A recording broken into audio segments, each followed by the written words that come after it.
সহজেই টিয়া পাখি আঁকতে প্রথমে কোনো কোনো দুই দিয়ে টিয়া পাখি আঁকা। আমরা আজকে শিখবো দুই দিয়ে টিয়া পাখি আঁকা। প্রথমে একটি টু দিয়ে দিব, ভালো করে টু দিয়ে দিব। তারপরে এখানে একটি থ্রি দিয়ে এঁকে নিব, থ্রি এঁকে নিব, ভালো করে এঁকে নিব। এঁকে নিয়ে তারপরে এইখানে তারপর এইখানে তারপর টিয়া পাখি আঁকতে এবং এইভাবে দিতে পারো। এভাবে দিতে পারলে দিতে পারো, নাও দিতে পারো। এখানে আমাদের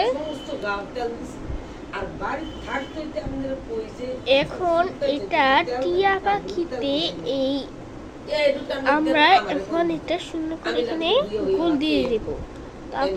তারপর এভাবে দিয়ে দিব, তারপর এবার দিব, তারপর এভাবে দিয়ে পা দিয়ে দিব। হ্যাঁ, টিয়া পাখি আর কি শূন্য করে রং হয়ে টিয়া পাখি খুবই সহজ। কেমন লাগলো তোমরা?